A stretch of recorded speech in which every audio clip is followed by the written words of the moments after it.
એમ વ્યક્તિના સ્વભાવ ટાળવા ભગવાન સ્વામિનારાયણનું પ્રાગટ્ય આના માટે હતું, અનાદિ અજ્ઞાન કે નાશ કે વાસ્તે મેં પૂર્ણ પુરુષોત્તમ નારાયણ મનુષ્ય જૈસા બન્યા હું.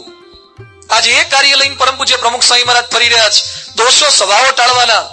આજે ક્રોધ, અહીંયા બેઠેલા કેટલાક લોકોને ખબર છે કે અમારો ગુસ્સો ખરાબ છે, પત્ની નથી ગમતો, સંતાન નથી ગમતો, છતાં આપણો ક્રોધ ટળે છે.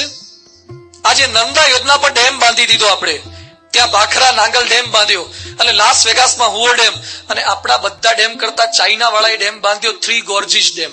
દુનિયાનો મોટામાં મોટો ડેમ ચાઇનામાં 3 ગોર્જીસ ડેમ છે. કદાચ નર્મદા પર ડેમ બંધાય, પણ મારી તમારી આંખો પર ડેમ બાંધવો કેટલો અઘરો છે. ખબર છે કે આ ન જોવાય છતાં જોવાઈ જાય છે ને, ખબર છે કે આ ન ખવાય છતાં ખવાઈ જાય છે.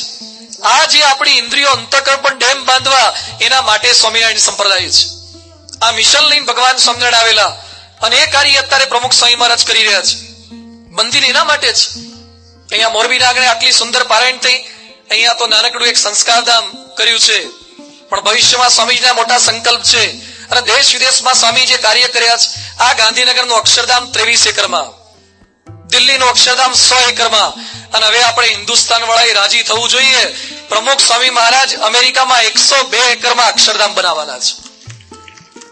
જે અમેરિકા આખા વિશ્વની છાતી પર રાજ કરે છે, એની છાતી પર પ્રમુખ સ્વામી મહારાજે 67 મંદિર બનાવ્યા છે.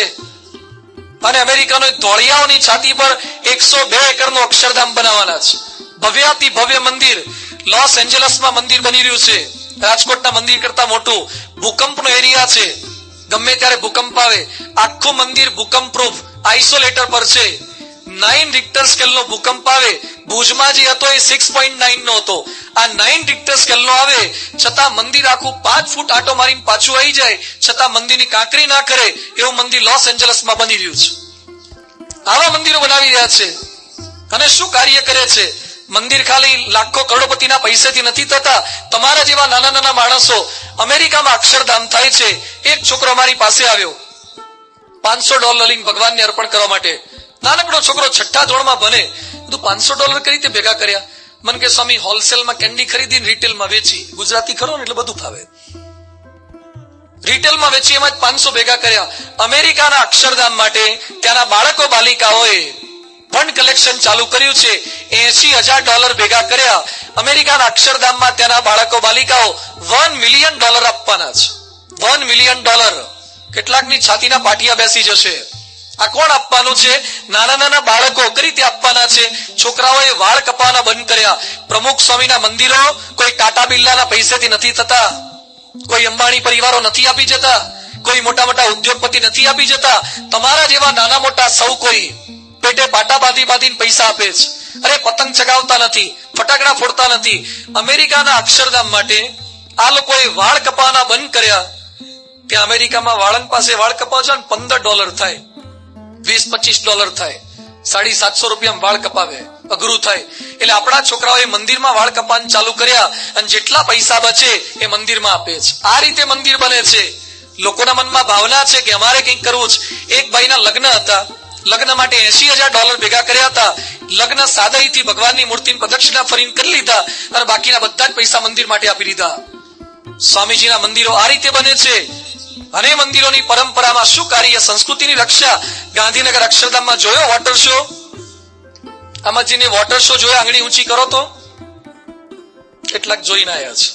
શું વોટર શો બનાય? આખી દુનિયામાં ખાલી 4 જ જગ્યાએ વોટર શો છે. વોટર શો એટલે 80 ફૂટનો વોટરનો સ્ક્રીન. વોટરનો સ્ક્રીન આખો, આ તો આપણે કપડાના સ્ક્રીન છે, પાણીનો સ્ક્રીન, અને એના ઉપર પ્રોજેક્શન લેસર દ્વારા, લાઇટ દ્વારા, ફટાકડા દ્વારા, સાઉન્ડ સિસ્ટમ. આખા વર્લ્ડમાં ખાલી 4 જ જગ્યાએ, આખા ભારતમાં ખાલી 1 જ જગ્યાએ, અને ગાંધીનગરના અક્ષરધામમાં છે. અને આ સંકલ્પ કોનો છે? પ્રમુખ સ્વામી મહારાજનો. 90 વર્ષે પ્રમુખ સ્વામી મહારાજને વિચાર આવે છે કે વોટર શો બનાવવા છે. 90 વર્ષના કોઈ બાબાને જોયા છે તમે? 90 વર્ષના ડોહાન વિચાર આવે વોટર શો ના? 90 વર્ષના બાબા પથારીમાં વોટર શો કરતા હોય.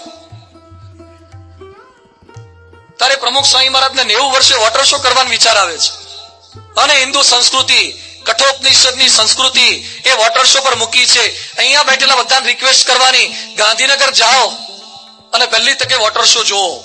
શું બનાવ્યો છે. આખા ગુજરાતમાં જોવા જેવું એકમાત્ર સર્વોપરી સ્થાન હિન્દુ સંસ્કૃતિનું ગાંધીનગર અક્ષરધામ, અને એમાં વોટર શો છે. લોકો દેશ વિદેશના આવવા લાગ્યા છે. ડિઝનીલેન્ડમાં નથી એવો ગાંધીનગરમાં બનાવ્યો છે. આટલું સુંદર સ્થાન કર્યું છે. પણ ખાલી આટલું જ નહીં, સંસ્કાર ઘડતર આ મંદિરોમાં અમારા જેવા સાધુ, આજે તમારી સમક્ષ અમે 8-10 સંતો છે. મારા રાજકોટના કોઠારી સ્વામી જ, બીજા મારા મુકુંદ સ્વામી, કેટલાક સંતો આવ્યા છે. આ તો અમે ખાલી સેમ્પલ છીએ. અમારું ગોડાઉન તો સારંગપુરમાં છે. અમે 850 સાધુ છીએ.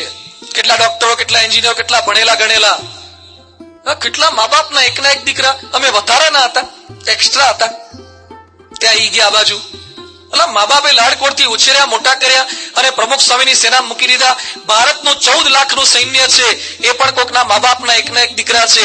એ લોકો પાકિસ્તાનની, બાંગ્લાદેશની, નેપાળની, ચાઇનાની બોર્ડરો સાચવે છે. અમને પ્રમુખ સ્વામીએ દેશની અંદરની સલામતી માટે સાધુ બનાયા છે. અંદરનું સાચવો તમે. જેટલી આપણને પાકિસ્તાન વાળાની બીક નથી, એના કરતા વધારે બીક આપણને ગુટકાની છે. એના કરતા વધારે બીક આપણને દુરાચારની છે. એના માટે અમે સાધુ થયા છે. અમારે કોઈ સ્વાર્થ નથી. આ તે ગળા ફાડી ફાડી અને 7-7 દાડાથી શું કરવા આવીએ. 1 રૂપિયો તમે મને આપવાના છો? મારે 1 રૂપિયો જોઈતો નથી. છતાં અમને સાધુ બનાવવામાં આવ્યા છે. મારો એક પણ, કાલે ડોક્ટર સ્વામી પણ બોલ્યા, અમારે કોઈને સ્વામિનારાયણ બનાવવા જ નથી. તો રામને માનો છો, રામને જ માનો. કૃષ્ણને માનો છો, કૃષ્ણને જ માનો. તમે જેને માનો છો એને માનો, પણ એને વ્યવસ્થિત તો માનો. એના મંદિર તો જાઓ, એના કોઈ ધર્મગ્રંથનું પઠન તો કરો. ખાલી એમ બોલવાથી માનીએ? સ્વામીજી મંદિરો કરીને એ કાર્ય કરે છે. નાના નાના બાળકોની જનરેશન કેવી તૈયાર થાય છે. આ મોરબીના મંદિરમાં, આપણા ઝુલતા પુલની બાજુમાં નાનકડો શેડ કર્યો છે. આ તો હજી શરૂઆત છે. અમારા કોઠારી સ્વામીનો, હરીશવણ સ્વામી, મંગલ પ્રકાશ સ્વામીનો સંકલ્પ છે.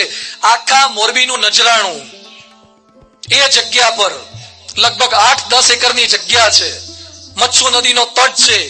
આ એ મચ્છુ નદી છે કે જેનો ડેમ તૂટ્યો ત્યારે જે BAPS ના સાધુએ આવી અને લોકોને બચાયા હતા, એ જ BAPS ના સાધુઓ નદીના કિનારે ભવ્ય મંદિર ત્યાં બનાવવાના છીએ. એ નદીના તટ ઉપર આપણે ભવ્ય સંસ્કારધામ ઊભું કરવાના છીએ. બાળ સંસ્કાર. આજે દર રવિવારે કેટલા બાળકો આવે છે. સંતો ટ્રેનિંગ આપે છે બાળકોને. અમારે તમારા બાળકોને ધ્રુવ, પ્રહલાદ ને નચિકેતા બનાવવા છે. આપણા ઘરને સ્વર્ગ બનાવવા છે. એ મિશન લઈને સંતો બેઠા છે. એટલે અહીંયા જેટલા બેઠા છીએ, દર રવિવારે સાનુકૂળ થાય, મસ્ટ એટેન્ડ ધ રવિ સભા. રવિવારે કલાક તો આપો. અઠવાડિયાના 168 કલાક છે. 1 કલાક આપણે ના આપી શકીએ તો થોડોક સમય ફાળવો. જેને માનો છે એને પણ આવો. જ્યાં છો ત્યાંથી કંઈક અપગ્રેડ થવાશે. આ સંકલ્પ લઈને બેઠેલા છે. પ્રમુખ સ્વામી મહારાજ એ રામ ભગવાનના પ્રાગટ્યનું કાર્ય કરી રહ્યા છે, એ રાવણના નાશનું કાર્ય કરી રહ્યા છે. તો સંસ્કૃતિનું કાર્ય, હિન્દુ પ્રચાર અને પ્રસારનું કાર્ય, માનવ ઉત્કર્ષનું કાર્ય. રામ ભગવાન સીતાને લઈને ત્યાં આવ્યા અને હનુમાનજી પર રાજી થયા. રાજ્યાભિષેક તો થઈ ગયો, ભરતને લઈ ગયા. અને હનુમાનજીને પછી સીતાજીએ 9 લખો હાર આપ્યો. જેવો હાર હાથમાં આવ્યો, હનુમાનજી એક મણકા તોડવા માંડ્યા. સીતાજી કે તમે તો મને એમ કહેતા હતા કે તમારા ભક્ત બુદ્ધિમત્તામાં વરિષ્ઠ છે. આ તો વાંદરા ને વાંદરો જ રહ્યો. એક મણકા તોડી નાખ્યા. રામ કે પૂછો જ ખરા કેમ તોડે છે? એટલે સીતાએ પૂછ્યું કેમ તોડો છો? હનુમાનજી કે જે મણકામ રામ નહીં એનું મારે કોઈ કામ નહીં. તો હું તો મણકામાં રામ ચેક કરું છું. અને સીતાજીને લાગી આવ્યું ખરો ભક્ત છે તો. અને સીતાજીએ કસોટી કરવા પૂછ્યું કે તમે મણકામાં રામ ચેક કરો પણ તમારામાં રામ છે? અને હનુમાનજીએ છાતી ચીરી. પ્રસિદ્ધ ફોટો આપણે જોઈએ છીએ. હનુમાનજી છાતી ચીરન, રામ, સીતા, લક્ષ્મણના દર્શન થયા. આને હનુમાન કહેવાય, આને રામ ભક્ત કહેવાય. આજે કેટલાક હનુમાન ચાલીસા બોલતા ઇનકો છાતી ચીરો. તો છાતી હું ન ચીરી શકું, પણ ખાલી બુસ્કોટના બટન ખોલે ને અંદરથી ગુટકાની પડીકી નીકળે.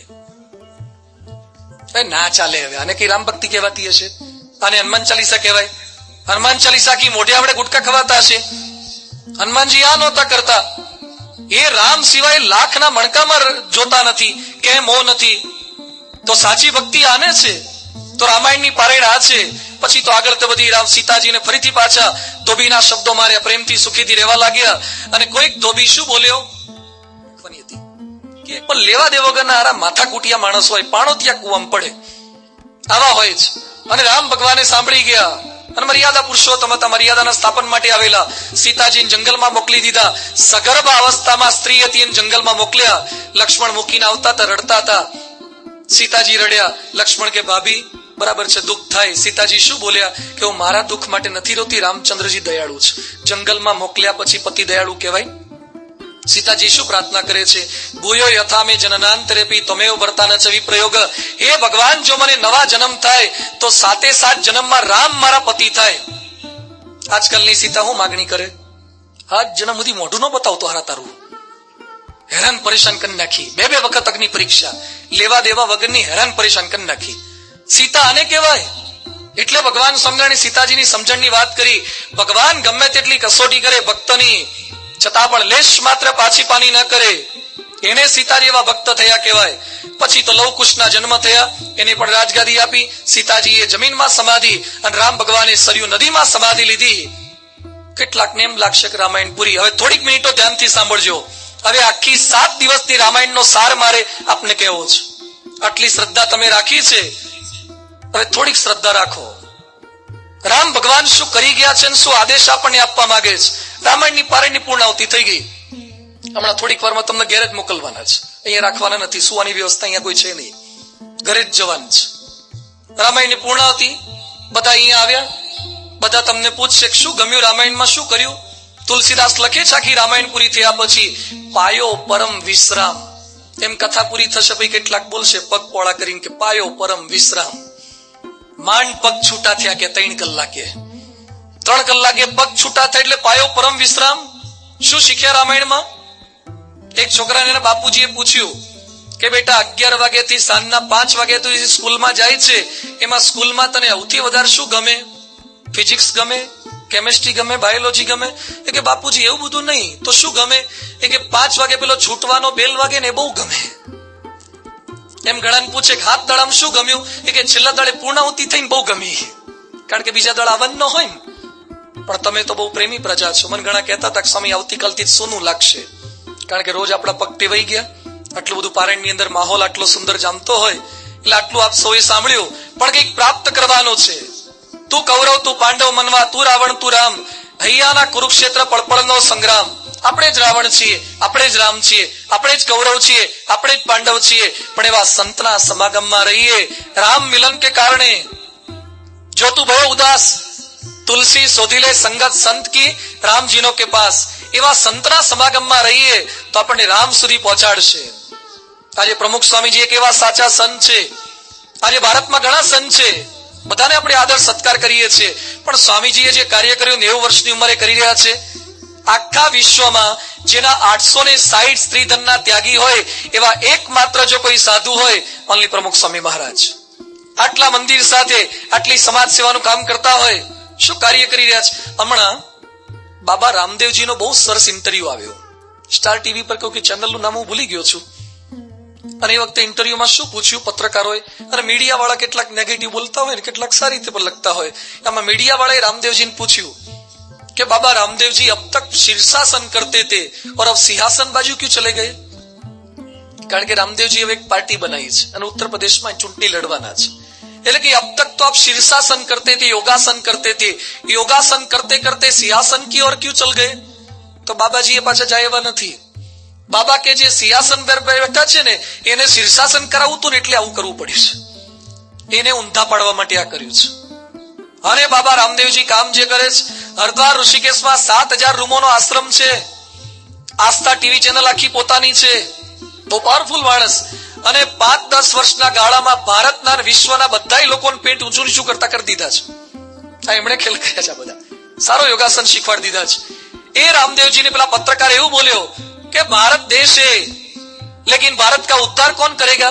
ભારતમાં દુરાચાર, ભારતમાં ભ્રષ્ટાચાર, ભારતમાં ગરીબી, ભારતનું શું સારું થાય? કોઈને વિશ્વાસ સાધુ પર રહ્યો જ નથી. જેવું વાક્ય મીડિયા વાળો બોલ્યો ને રામદેવજી એકદમ સ્થિર થઈ ગયા. ચुप रहिए, ऐसा मत बोलिए. भारत के सभी साधु संतों में से एक ऐसी विभूति है परम पूज्य प्रमुख स्वामी जिन पे पूरे भारत वर्ष को विश्वास है कि भारत फिर से महासत्ता बनेगा. આ તો ટીવી ચેનલ પર બોલ્યા છે, લાખો માણસોએ જોયું. શું કાર્ય સ્વામીજી કરી રહ્યા છે? એવા એક સંતના સાનિધ્યમાં એના અમે સાધુ છીએ. જેમ રામ ભગવાનનો એક દૂત હનુમાનજી પહોંચ્યો હતો ને, એટલે લંકાની અંદર પૂછ્યું તું કોણ છે? તારે હનુમાનજી બોલ્યા કે હું તો રામની સેનાનો છેલ્લામાં છેલ્લો દૂત છું. એમ આજે તમને બધાને હું કહું છું કે પ્રમુખ સ્વામી નામે 861 દૂત છે ને, એમાંથી હું તો ખાલી એક દૂત છું. બાકીના કેટલાય દૂત અહીંયા છે. હું પ્રમુખ સ્વામીનો એક ખાલી દૂત છું. બાકીના અમારા 861 દૂત છે જે સ્વામીજીનો હિન્દુ સંસ્કૃતિનો મેસેજ લઈને જાય છે. હવે આપણે શું મેસેજ લઈશું અહીંથી? પારેડમાં જઈએ ને એટલે કંઈક લઈને જવું ને કંઈક મૂકીને જવું. શું કરવાનું? કંઈક લઈને જવાનું, કંઈક મૂકીને જવાનું. આપણા જૂના જોડા મૂકીને જવાના ને કોકના નવા હા પેલું કે લઈને જવાના. હરા બોલા આ કઈ જીલાવા માટે બોલ્યો છું? એ કે લઈને જવાના. જૂના જોડા મૂકવાનું નહીં, કંઈક કરીને જવાનું છે. કંઈક જૂના સ્વભાવ હતા એને કંઈક છોડીને જવું છે. આટલો સંકલ્પ બધા કરજો. જે મા બાપને પગે નથી લાગતા, ડોક્ટર સ્વામી આદેશ આપ્યો મા બાપને પગે લાગીએ. ઘરમાં ઝઘડા થાય છે, પત્ની પર હાથ ઉપાડો છો, બંધ કરી દો. કેટલાક પત્ની પર હાથ ઉપાડે છે, ના ઉપાડાય. કેટલાક ઘરમાં અબોલા લે છે. આ રામાયણની પારાયણ સાંભળી તો તમે કહેવાય જેની સાથે તમારા અબોલા છે, આવતીકાલથી પગે લાગી ફોન કરી અબોલા તોડી નાખો તો મારું આટલું બોલવું સાર્થક છે. અબોલા તોડી નાખો. સગા ભાઈના ઘરે નથી જતા, બેનના ઘરે નથી જતા, જવાનું ચાલુ કરો. માફ કર્યું. રાવણ મર્યો એટલે રામ ભગવાન કે છે અગ્નિ સંસ્કાર કર વિભીષણને. વિભીષણ કે હું ના કરું, નાલાયક છે. રામ કે ભલે નાલાયક પણ તારો ભાઈ છે ને. અને માણસ મરી જાય ને પછી એના પ્રત્યે નાલાયક છે કે લાયક છે કઈ જોવું નહીં. માફ કરી દો. રામે રાવણને માફ કર્યો. આજે આપણે ભાઈને માફ નથી કરી શકતા, બદલો લેવાની વૃત્તિ. જાપાનમાં એક વ્યક્તિ, ચીનનો માણસ ગયો બિઝનેસની ડીલ કરવા. એમાં લાખો રૂપિયા નફો થયો હતો. એમાં ઓફિસમાં ચા પીવા બેઠા હતા, તાજ જેવી હોટલમાં. એમાં ચા પીતા હતા. એમાં ચા પર એક માખી આવી. પેલો માખ ઉડાડવા ગયો ને એમાં ચાનો કપ ઉડ્યો ભેગો, માખી ભેગો.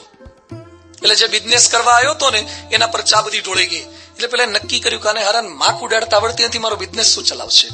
એટલે બિઝનેસ આખો કેન્સલ થયો અને લાખોની ખોટ ગઈ.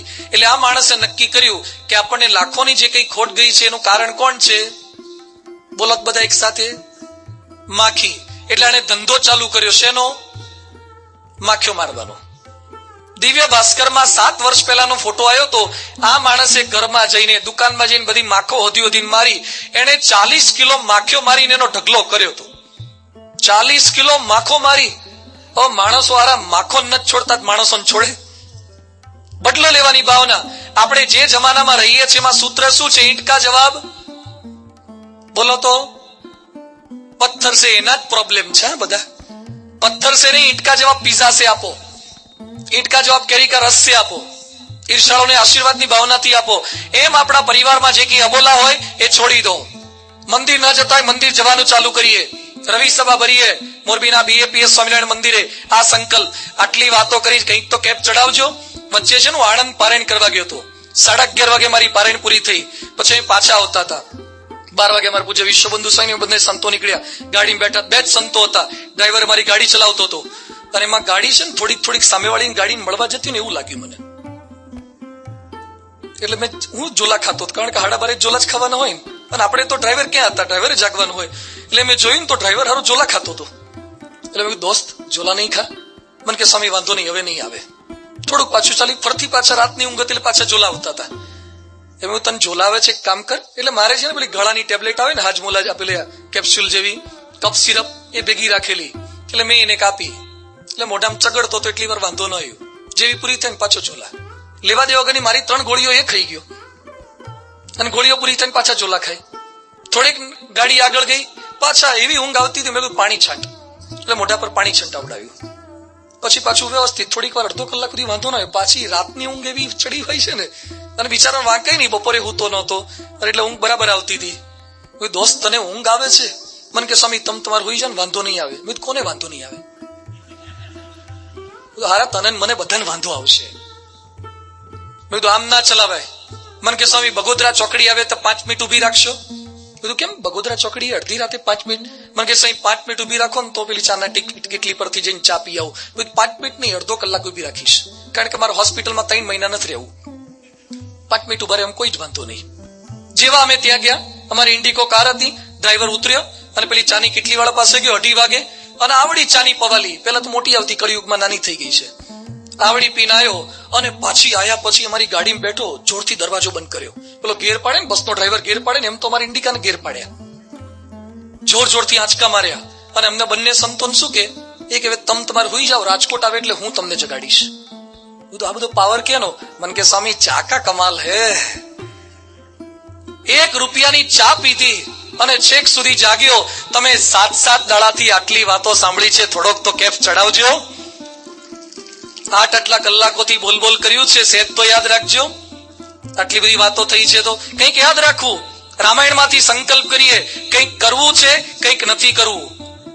શું કરવાનું? ખિસકોલીની જેમ સેવા કરવાની, જટાયુની જેમ અસત્યની સામે પડવાનું, શબરીની જેમ શ્રદ્ધા રાખવાની, લક્ષ્મણની જેમ સંયમ, ભરતની જેમ સમર્પણ, હનુમાનની જેમ શરણાગતિ, વિભીષણની જેમ ભ્રાતૃત્વ ભાવ, સીતાની જેમ સત. આ કરવાનું છે.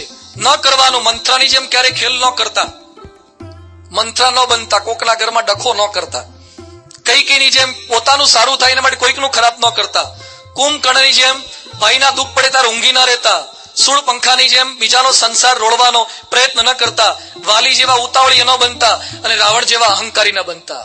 નથી કરવું એ શીખવાનું. આપણે નાના હતા ત્યારે એક પાઠ આવતો હતો. એક ફેરીઓ પેલી ટોપી વેચવા જતો હતો, ઝાડ નીચે સૂતો, ટોપી પહેરી હતી, અને પછી અચાનક એની ઊંઘ ઉડીને જોયું તો બધી ટોપીઓ ગુમ.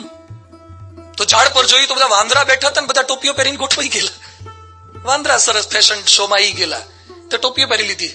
લા ફેરિયાએ વિચાર કર્યો, ખરા વાંદરા ટોપી લઈ ગયા, શું કરવું? એટલે એને પોતાના માથા પર ટોપી હતી ને એ નીચે નાખી. અને વાંદરા તો નકલખોર હોય એટલે બધા કોપી કરીને ટોપીઓ નીચે નાખી. એટલે ફેરીઓ બધી ભેગી કરી અને થેલીમાં ભરીને લઈને જતો રહ્યો. અને વાંદરાને કે ટાટા આવજો, બાય બાય, ખુશ થઈ ગયો. આટલી વાર્તા તમે સાંભળી હશે, પણ વાર્તાની નવી એડિશન અમારે ભણવામાં આવી હતી. પાછળનો ભાગ ઉત્તરાર્ધ, એમાં એવું આવતું હતું કે આ પેલા ફેરિયાનો દીકરો એ ટોપી વેચવાનો ધંધો કરતો હતો. એ નીકળ્યો થેલી લઈને, અને પછી ઝાડ નીચે હૂતો ટોપી પહેરીને, અને એમાં અચાનક બધી ટોપીઓ ગુમ. ઝાડ પર જોયું તો વાંદરા પહેરી ગયેલા. એને યાદ આવ્યું કે મારા બાપુજીના જીવનમાં આવો એક પ્રસંગ બન્યો, એટલે એને ટોપી હેઠી નાખી અને રાહ જોતો તો કમણા બધી ટોપીઓ ટપો વડે મવડાની જેમ લઈ લઈએ. ત્યાં થોડીક વાર એનું ધ્યાન નહોતું ને ત્યાં પાછળથી એક વાંદરાનું બચ્ચું ઉતર્યું અને પેલા ફેરિયાની એક વધેલી હતી ને એ લઈને જતું રહ્યું. તો ફેરિયો કે હારું ગાંઠનું ગોપીચંદન ગયું. એટલે એને વાંદરાઓને પૂછ્યું કે મારા બાપુજીએ તો મને એમ કીધું હતું કે એક ટોપી નાખે તો નીચે બધી પડશે, એટલે લઈને આવતું રહેવાનું. એ કે હારા તને તારા બાપુજી શીખવાડી ગયા, તમને અમારા બાપુજી નહીં શીખવાડી ગયા હોય? અમને અમારા બાપુજી શીખવાડી ગયા હતા કે એકવાર અમારાથી આવી ભૂલ થઈ હતી, આવી ભૂલ કરતા નહીં. એમ રામાયણની પરણમાંથી આટલો પાઠ શીખી ગવાનો કે આટલું પહેલા થયું છે, ભવિષ્યની અંદર ક્યારે કરવું નથી. આટલા દિવસથી આપ સૌ લાભ પ્રાપ્ત કરી રહ્યા છો. કૃષ્ણ જન્મનો જે 12 વાગ્યાનો સમય થાય એવો 12 વાગ્યાનો સમય થઈ ગયો. એટલે આપણે કર્યું કે જેમ 12 વાગે કૃષ્ણ જન્મે છે એમ મારા તમારા સૌ કોઈના હૃદયમાં કૃષ્ણ જન્મે, મારા તમારા સૌ કોઈના અંતરમાં રામ જન્મે, સ્વામિનારાયણ જન્મે. આટલા દિવસ સુધી મોરબીની જનતાનો ભક્તિભાવ, ખરેખર તમારી શરણાગતિ, કથા વાર્તા સાંભળવાની ઈચ્છા, આટલા દિવસ સુધી આપ સૌ સમક્ષ પારાયણ કરવાની એક તક મળી. કદાચ કોઈને કોઈક વાત ન ગમી હોય, વધારે પડતું લાગ્યું હોય તો દરગુજર કરજો, માફ કરશો. પણ સંકલ્પ કરીએ, મોરબીને એક આદર્શ શહેર બનાવવું છે, મોરબીની હિન્દુ જનતાને સંપીલી બનાવી છે. ચાહે અલગ અલગ ધર્મમાં માનીએ છતાં હિન્દુ આપણે સૌ એક છીએ, એવા હિન્દુસ્તાનનું નિર્માણ કરી શકીએ એવા ભગવાન સ્વામિનારાયણ પરમ પૂજ્ય પ્રમુખ સ્વામી મહારાજના શ્રી ચરણો પ્રાર્થના કરી આજની પારાયણને અહીં આપણે પૂર્ણ વિરામ આપીએ છીએ. આપ સૌનો ખૂબ ખૂબ આભાર. તમામ આયોજકો, તમામ વ્યવસ્થાપકો અને તમામ શ્રોતાઓનો પણ પુનઃ ખૂબ ખૂબ આભાર.